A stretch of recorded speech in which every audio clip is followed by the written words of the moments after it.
Hello. सदगुरु भगवान की जय हो, जय हो, जय हो। आश्रम में एक प्रोग्राम था तो हम 3-4 दिन से ये सौंदर्य नदी का आगे के श्लोक का हम रसास्वादन कर नहीं पाए हैं।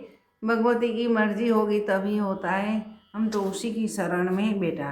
तो सबसे पहले हम क्या करेंगे, गुरुकुल पद्धति के अनुसार शांति पाठ करेंगे। ॐ सहनाववतु सहनौ भुनक्तु सह वीर्यं करवावहै तेजस्विनावधीतमस्तु मा विद्विषावहै। ॐ शान्तिः शान्तिः शान्तिः।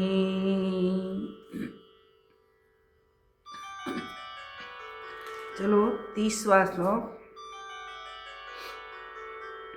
स्वदेहोद्भूतार्भिर्गृणिभिरणिमाद्याभिरभितो निषेव्ये नित्ये त्वाम् अहमिति सदा भावयति यः। फिर से बहुत सुंदर कल्पना, रूपक अलंकार है यह।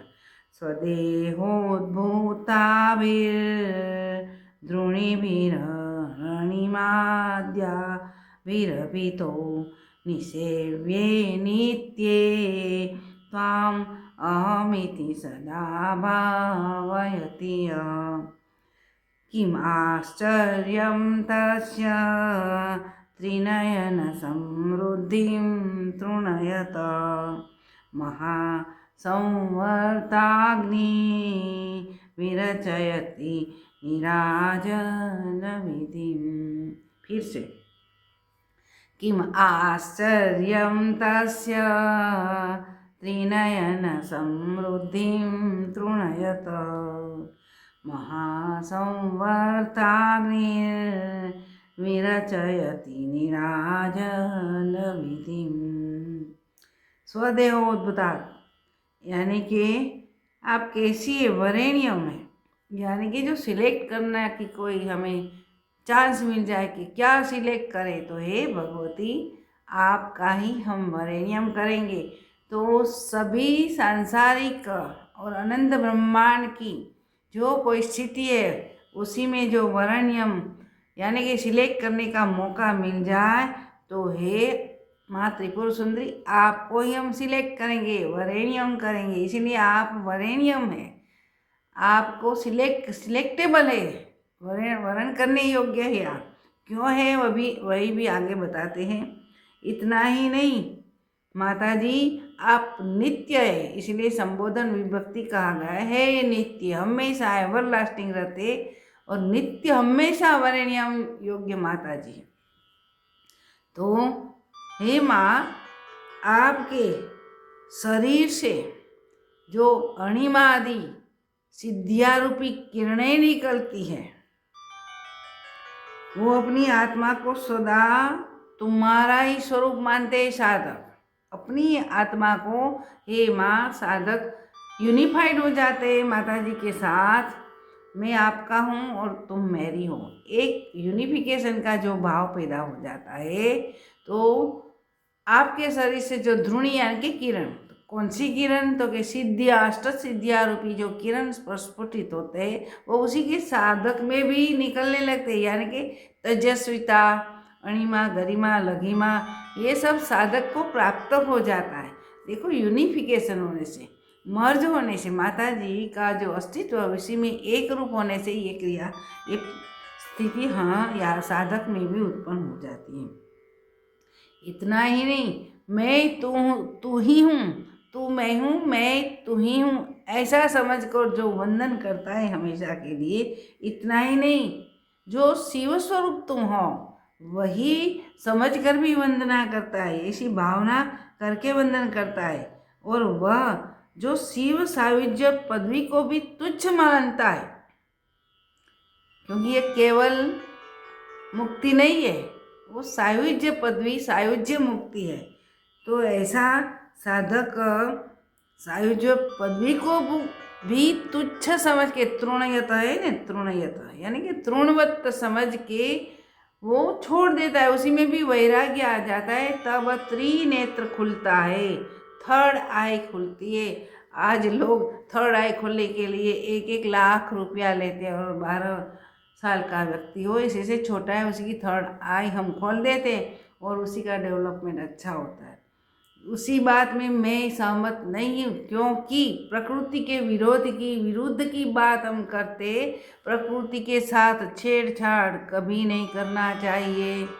यदि किया तो उसी का फल हमें भोगना पड़ता है, क्योंकि रुत का जो नियम है वो नियम हमेशा अकाट्य है। भयंकर दुख आता है तो भी हमें भोगना ही पड़ेगा, सुख आता है तो भी भोगना पड़ेगा। लेकिन ये कर्म का रुत का जो नियम है अकाट्य, भगवती की कृपा होती है तब सायुज्य पदवी मिलती है। इतना ही नहीं, सायुज्य में भी वैराग्य आ जाता है, फिर अहम ब्रह्मास्मि की स्थिति उत्पन्न होती है। ये परिस्थिति, ये हमारी अंतर की जो इनर स्टेट है उसके बारे में आदि भगवान शंकराचार्य कह रहे हैं।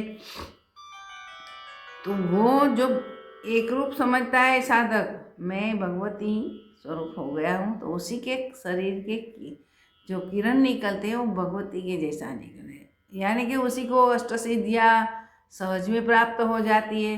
लेकिन उसी में भी वैराग्य प्राप्त करे, उसी को त्याग करे, यानी कि सिद्धियाँ हैं उसी से वाह वाह होती है। हम किसी को कुछ बताते हैं और हमारी वाह वाह, वो सिद्ध महापुरुष है, सिद्ध माता जी, तो कैवल्य पदवी नहीं मिलती है। तो कैवल्य पदवी प्राप्त करने के लिए जो ये सिद्धियों को तुच्छ समझते हैं, उसी के हृदय में अहम ब्रह्मास्मि, मैं तू ही हूँ, ब्रह्म ही हूँ, ऐसा भाव उदित होता है।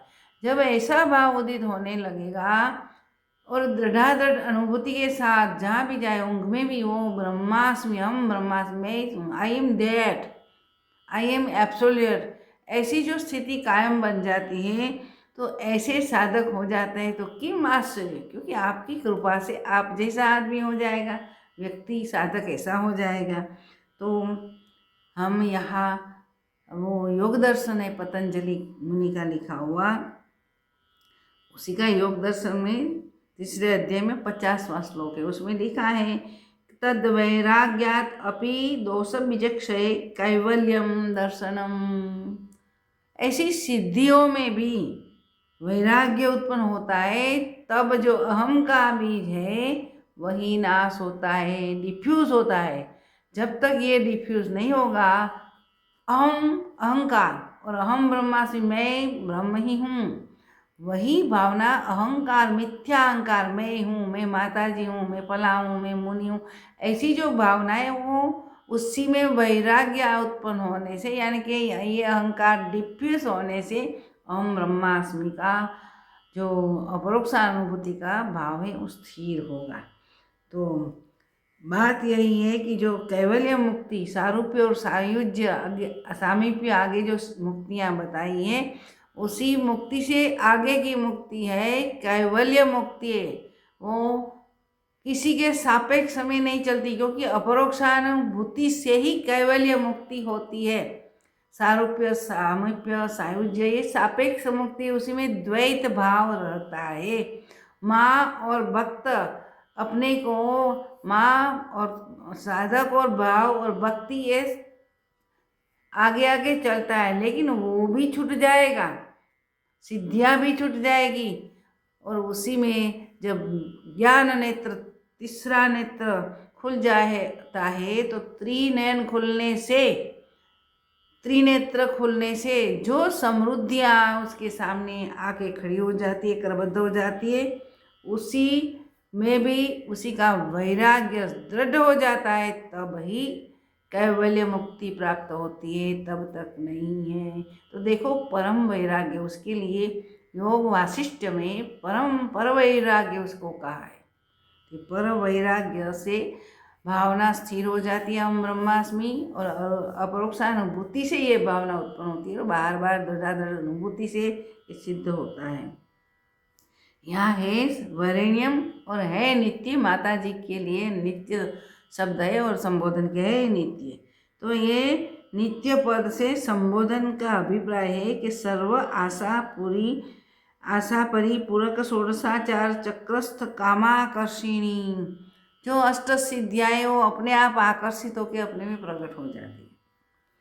तो है नित्य, वो भी नित्य है, सिद्धियाँ भी नित्य है, माता जी भी नित्य है, लेकिन अनंत नित्य जिसका निरव्य है, निष्कलंक है, जिसमें कोई स्पॉटलेस कहा जाता है, निर्दोष है, शुद्ध बुद्ध नित्य है, वही स्थिति ये सिद्धियों में वैराग्य प्राप्त होने से और सायुज्य सारूप्य आदि मुक्ति में भी वैराग्य उत्पन्न होता है। तब मैं हूँ, तू ही हूँ, मैं तू ही हूँ, तू ही बोलते हैं वेदांत में।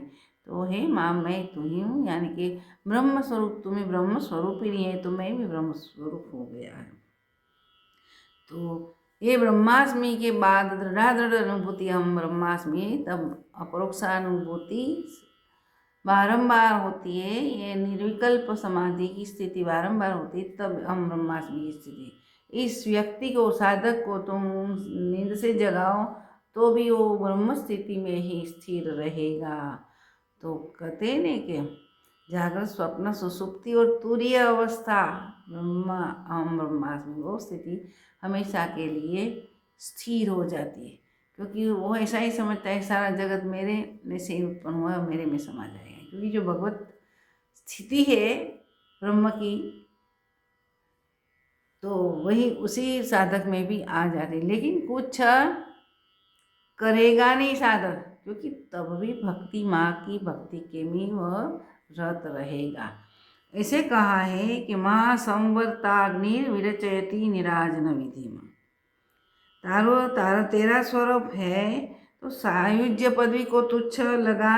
तो ऐसे जो व्यक्ति साधक व्यक्ति है उसी की आरती मानो, यहाँ उत्प्रेक्षा अलंकार है कि संवर्ताग्नि, संवर्त अग्नि की ज्वाला उसकी मानो आरती उतार रही है।